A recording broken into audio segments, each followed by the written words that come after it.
ओम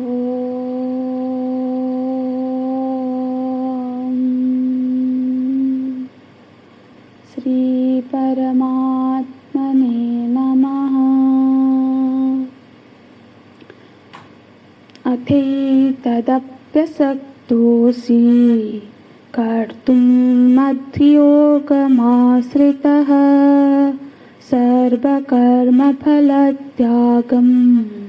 ततः कुर्यात्मावान्। श्रेयो हि ज्ञानमभ्यासात् ज्ञानात् ध्यानं विशिष्यते ध्यानात् कर्मफलत्यागः त्यागात् शान्तिरनन्तरम्।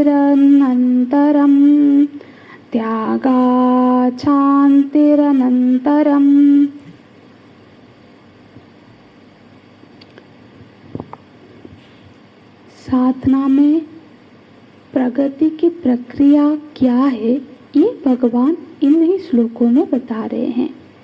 इन्हीं तकनीकों से व्यक्ति साधना में क्रमशः आगे बढ़ सकता है।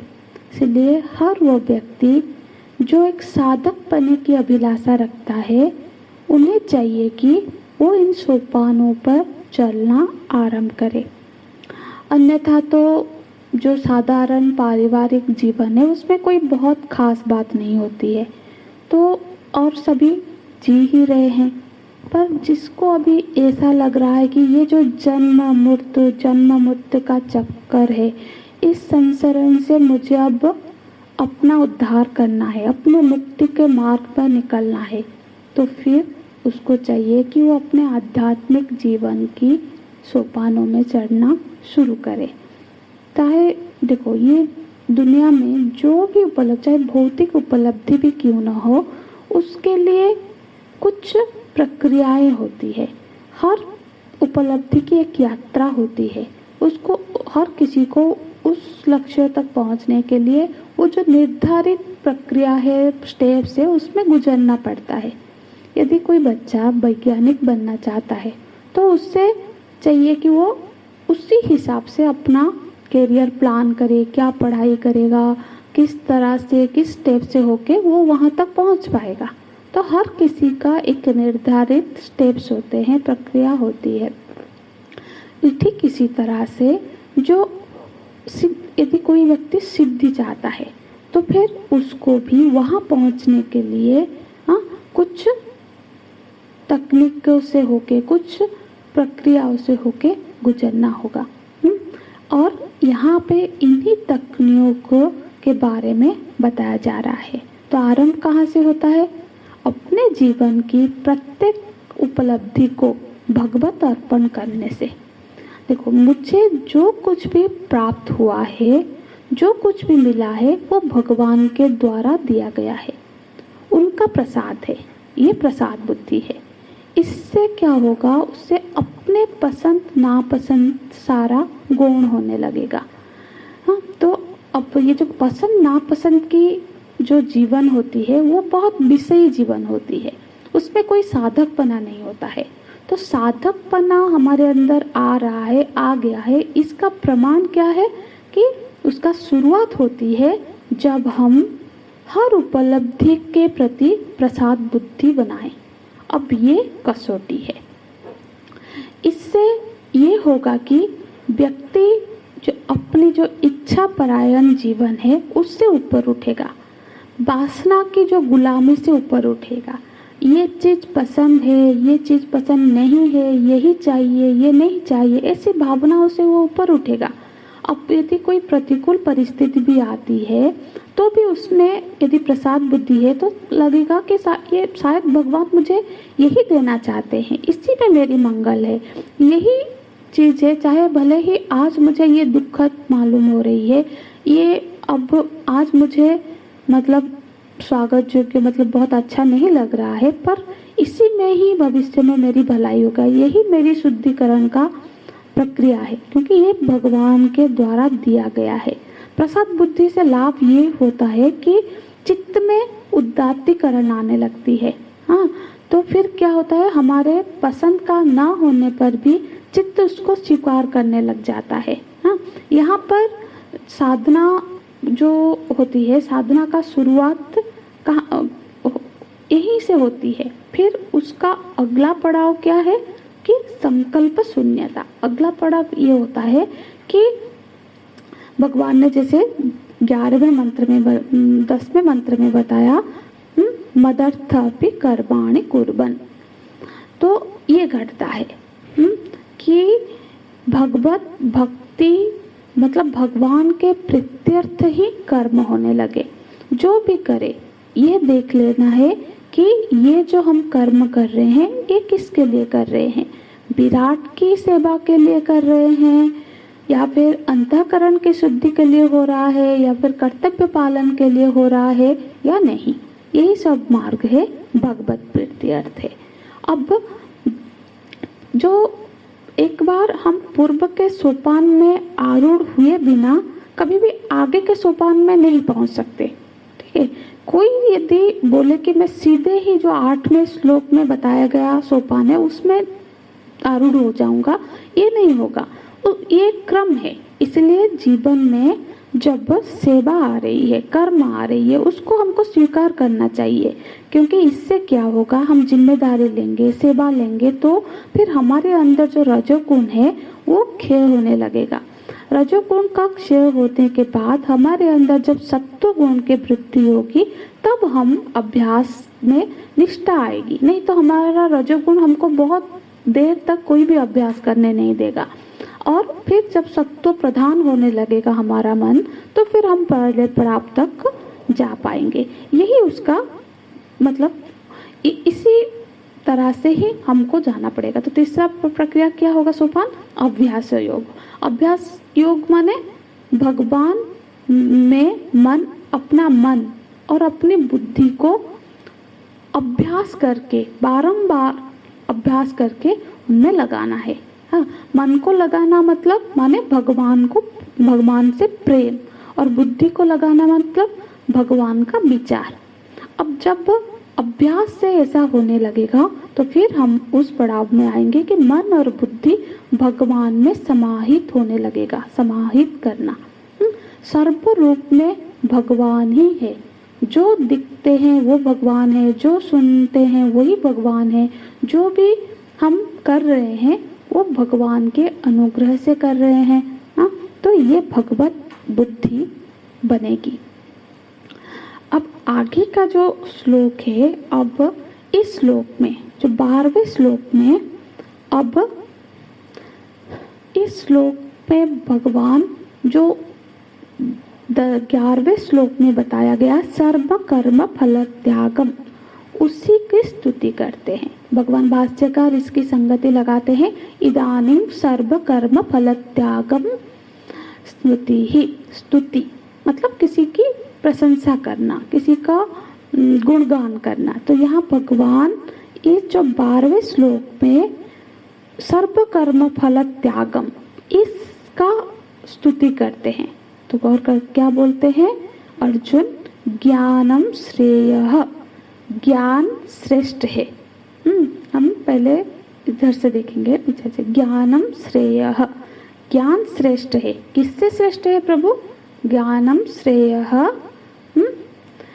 अभ्यास, अभ्यास से, ज्ञानम अभ्यासात् श्रेयः, श्रेय ही ज्ञानम अभ्यासात्, ज्ञानम श्रेयः अभ्यासात्।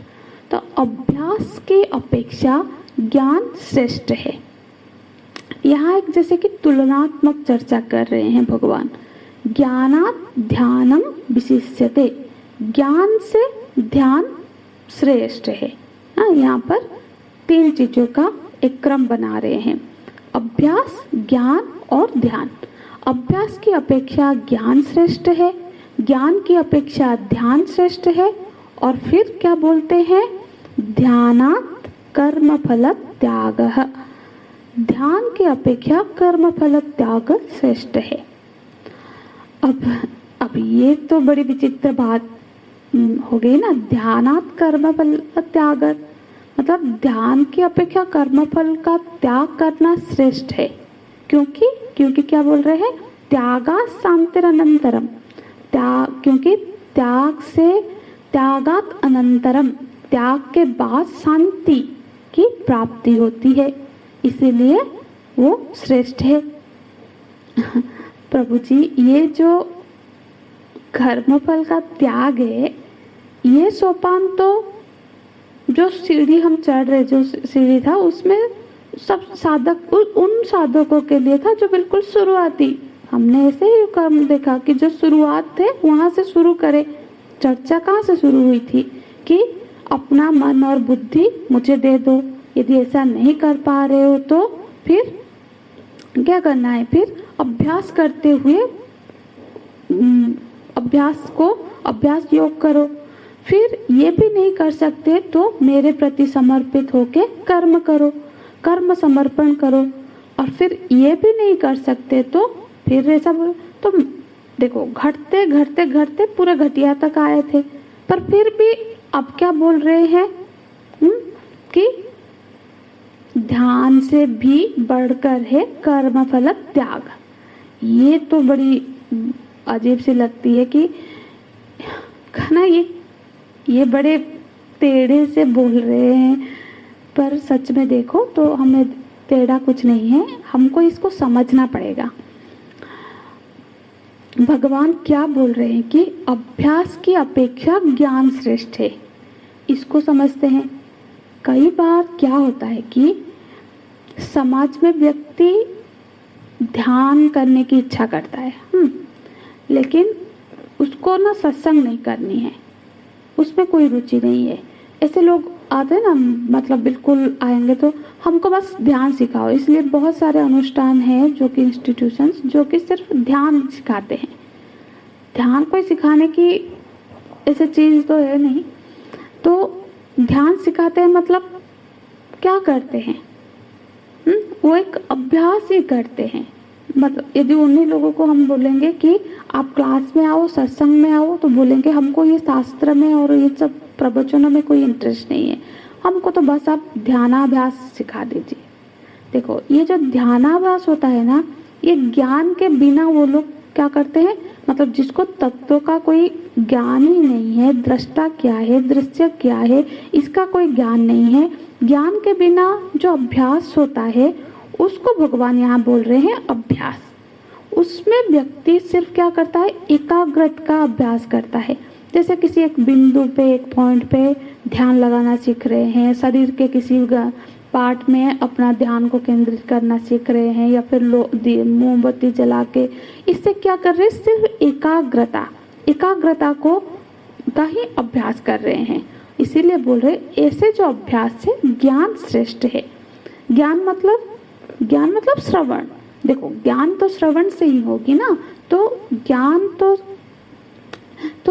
जो समाज में ऐसी बहुत सारे बातें फैली है जिसका एक्चुअली लोग समझ नहीं पा रहे हैं। देखो, संसक नहीं करेंगे तो ध्यान में किसका ध्यान करना है, क्या करना है वहाँ पे, वो तो नहीं पता चलेगा। थोड़ी देर सपोज आप बहुत परेशान होके घर से, कोई ऑफिस से परेशान होके आया कि किसी स्वामी जी के पास, किसी महात्मा के पास गया कि मुझे ध्यान सिखा दो, ठीक है, वो बैठा के कुछ देर एकाग्रता सिखा दे, तो क्या हुआ कि मन थोड़ा शांत हो गया, क्योंकि मन विक्षिप्त था, उसको बस एक पॉइंट पे लाके थोड़ा सा एकाग्र कर देने से वो शांति थोड़ी अनुभव हो जाती है। पर वो ध्यान नहीं है, उससे क्या हुआ, अपनी मूर्खता थोड़ी ना खत्म हो गई, अज्ञानता तो सुरक्षित ही है ना अभी भी। तो जब अज्ञान सुरक्षित है, ज्ञान नहीं है, तो फिर कैसे ध्यान करेंगे?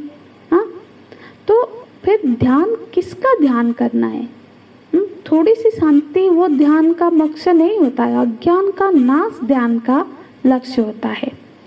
तो वहाँ क्या करना है, इसी को बोलते हैं भगवान। इस तरह से जो बिना ज्ञान के जो ध्यान अभ्यास होता है, उससे श्रेष्ठ है कि आप ज्ञान प्राप्त करो, सत्संग करो, श्रवण करो। हाँ, माने समझना चाहिए कि हम क्या कर रहे हैं, तो वो एक पड़ाव है। जबकि विवेक श्रेष्ठ होती है ऐसे ही सिर्फ अभ्यास से। भगवान ने बताया कि किसी चीज को बिना समझ के अभ्यास करते हैं, इससे अच्छा है कि समझकर अभ्यास करे या फिर पहले ज्ञान प्राप्त कर ले। जैसे कि कोई देख के भी गाड़ी चलाना सीख लेते हैं कि ये बटन दबाने से ये स्टार्ट होता है, ऐसे घुमाने से चलता है। तो फिर देखो उसने क्या किया, देख देख के सीख लिया चलाना कैसा है। पर गाड़ी के बारे में बिना ज्ञान के वो जो प्राप्त कर लिया है उसने, उससे बेहतर क्या है कि जब वो सीख ले कि ये गाड़ी के बारे में कुछ ज्ञान प्राप्त कर ले कि यहाँ पे कैसा होता है, ये गाड़ी का ये क्या क्या पुर्जे हैं और कैसे चलते हैं, पेट्रोल कहाँ से कहाँ पे आता है, ये थोड़ा सा जो मशीन का उसको समझ हो जाने से फिर क्या होगा, श्रेयो ही ज्ञानम अभ्यासात, वो जो कुछ जाने बिना चला रहा था उससे ये श्रेष्ठ है। हाँ, क्योंकि अभी ज्ञान रहित अभ्यास नहीं है, अब उसमें उसका ज्ञान भी है, ज्ञान इसीलिए बोलते हैं ज्ञान श्रेष्ठ है। फिर क्या है, ज्ञानम ध्यानम विशिष्यते। हाँ, यहाँ से फिर इसी श्लोक को कल हमारा और विस्तार से समझेंगे, क्योंकि समय ज़्यादा होता है तो वो ऑडियो क्लिप सेंड होने में बहुत प्रॉब्लम हो जाती है। तो फिर हम आगे का 12वें श्लोक को कल फिर से चर्चा करेंगे। हरि ओम तत्सत। ओम पूर्णमदः पूर्णमिदं पूर्णात् पूर्णमुदच्यते पूर्णस्य पूर्णमादाय पूर्णमेवावशिष्यते। ओम शांति शांति शांति। हरि ओम। श्री गुरुभ्यो नमः। हरि ओम।